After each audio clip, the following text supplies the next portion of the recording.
பிரியமானவர்களே, நாம் இன்னைக்கு தன்னோட விசுவாசத்தினால ஆண்டவரிடத்திலிருந்து அற்புதத்தை பெற்றுக்கொண்ட ஒரு பெண்ணை பற்றி தெரிஞ்சுக்க போகிறோம். ஒரு நாள் நம்ம ஆண்டவராகிய இயேசு கிறிஸ்து வரி வசூலிப்பவராய் இருந்த மத்தேயு அப்படிங்கிற அவருடைய சீடருடைய வீட்டில் அமர்ந்து போதனை செஞ்சுட்டு இருந்தார்.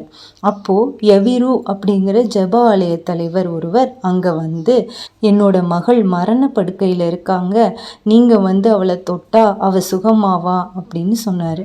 நம்ம ஆண்டவராகிய இயேசு கிறிஸ்து உடனே அவரோட கிளம்பி போனார். இயேசு கிறிஸ்து வந்திருக்காருன்னு கேள்விப்பட்டு அங்கே மக்கள் எல்லாம் கூடி வந்துட்டாங்க.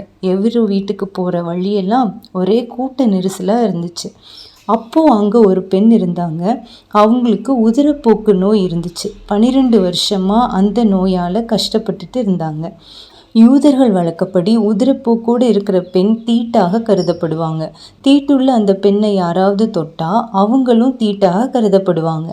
தீட்டுள்ள அந்த பெண் பொது இடங்களுக்கு வருவதே குற்றம். அப்படி வந்தாலும் தீட்டுன்னு சத்தமாக சொல்லிகிட்டே வரணும்.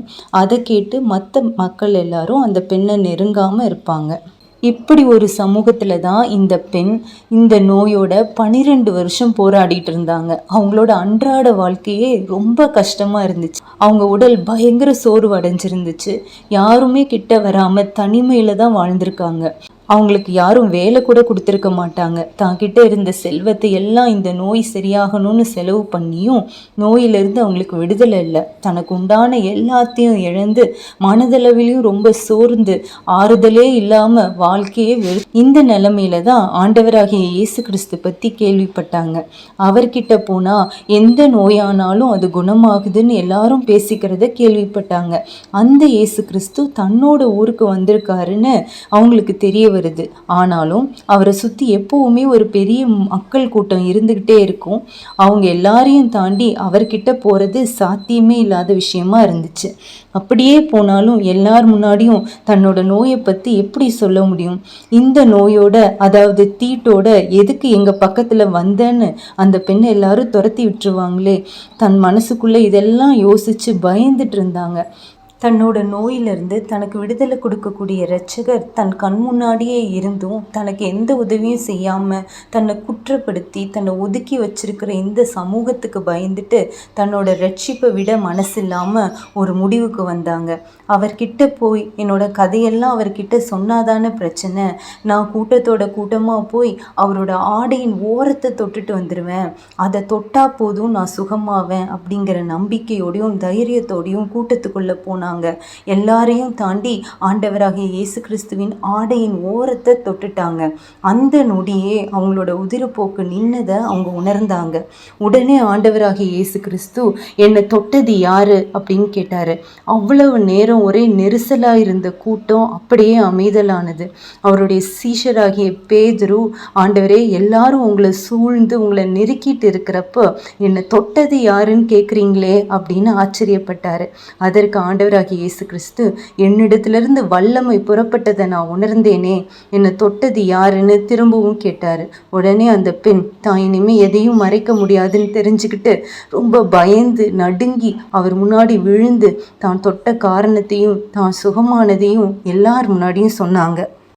அப்போ ஆண்டவர், மகளே திடன்கொள், உன் விசுவாசம் உன்னை ரட்சித்தது, நீ சமாதானத்தோடே போய் உன் வேதனை நீங்கி சுகமாயிரு அப்படின்னு சொன்னார்.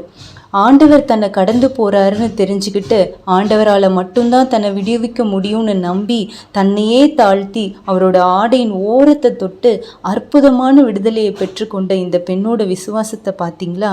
பிரியமானவர்களே, ஆண்டவர் நம்ம கடந்து போகும்போது அவர்கிட்ட நெருங்க நம்ம முயற்சி பண்ணுறோமா? அவர்கிட்ட நெருங்கணும்னா அதுக்கான வழி நெருக்கமும் ஒடுக்கமுமாக தான் இருக்கும். பாடுகளை தாண்டி தான் அவரை நெருங்க முடியும். அழிவுக்கு போகிற பாதை வழி விசாலமாக வசதியாக தான் இருக்கும். எந்த பாதையை தேர்ந்தெடுக்கணுங்கிறத நாம தான் முடிவு பண்ணணும். சரி, தீட்டானது ஒன்றும் ஆண்டவருடைய சமூகத்துக்குள்ளே நுழையக்கூடாது, நுழையவும் முடியாது அப்படின்னு நம்ம வேதத்தில் வாசிக்கிறோம். அப்போது இந்த பெண் எப்படி அற்புதத்தை பெற்றுக்கொண்டாங்க? அப்போது யார் தீட்டு? உதிரப்போக்குள்ள ஒரு பெண் தீட்டா? குளிக்காத மனுஷன் தீட்டா? அசைவ உணவு சாப்பிட்டுட்டு வர மனுஷன் தீட்டா? தொற்று நோய் உள்ள மனுஷன் தீட்டா? தன்னோட வீட்டை சுத்தம் பண்ணாமல் ஆண்டவருடைய பிரசன்னத்துக்குள்ளே வரலான்னு கோயிலுக்கு வர்ற மனுஷன் தீட்டா? யார் தீட்டு? இதெல்லாம் தீட்டா இல்லையான்னு நம்ம பேசுறதுக்கு முன்னாடி முன்னாடி வேற ஒரு தீட்டையும் நம்ம யோசிக்கணும். அது என்னன்னா உங்கள் அந்தரங்க வாழ்க்கை. உங்கள் வெளியரங்கத்தை படைச்ச ஆண்டவர் உங்கள் அந்தரங்கத்தை பார்க்க வல்லமை உள்ளவராக இருக்க மாட்டாருன்னு நினைக்கிறீங்களா? உங்கள் அந்தரங்க வாழ்க்கை எப்படி இருக்குது? எத்தனை ரகசிய பாவங்கள் உங்களுக்கு இருக்குது? உங்கள் மாம்சத்தின் இச்சைக்குரிய விஷயங்கள் எத்தனை உங்கள் செல்ஃபோனில் பாஸ்வேர்ட் போட்டு மறைச்சி வச்சுருக்கீங்க? உங்கள் கண்களின் இச்சைக்காக எத்தனை வீடியோ பார்த்துட்ருக்கீங்க? அதெல்லாம் தீட்டு இல்லையா? உங்களை படைச்ச ஆண்டவர் கண்ணுக்கு அதெல்லாம் அருவருப்பான தீட்டு. அந்த தீட்டை மறைச்சிடலான்னு நினைக்கிறீங்களா? உங்கள் இருதயத்தின் எண்ணங்கள் எவ்வளவு பொல்லாதவைகளாக இருக்குது. உங்கள் இருதயத்தின் நினைவுகளில் இருக்கிற பொறாமை, மற்றவங்க மேலே இருக்கிற எரிச்சல், வைராக்கியம், கோபம், மன்னிக்க முடியாத தனம், இதெல்லாம் தான் ஆண்டவர் அருவருக்கிற அசுத்தங்கள். இந்த அசுத்தங்கள் எல்லாம் வச்சுக்கிட்டு வெளியே மட்டும் நல்லா குளிச்சுட்டு ஆண்டவரோட சமூகத்துக்குள்ளே நுழைஞ்சிட்டா நீங்கள் தீட்டு இல்லாதவங்க, சுத்தமானவங்கன்னு இந்த உலகம் நம்பலாம். உங்களை படைச்ச ஆண்டவர் நம்பிடுவாரா? உங்கள் இருதயத்தின் நினைவுகளை சுத்திகரிங்க. அப்போது உங்கள் உள்ளும் புறமும் சுத்தமாக்கப்பட்டு ஆண்டவருக்கு ஏற்ற பரிசுத்த அலங்காரத்தோட ஆண்டவருடைய ஆலயத்துக்கு போய் அவரை தொழுது கொள்வீங்க. ஆண்டவருக்கு ஏற்ற பரிசுத்த அலங்காரத்தை பெற்றுக்கொள்ள இன்னைக்கே அவரிடத்துல மன்றாடுவோம். ஆமேன்.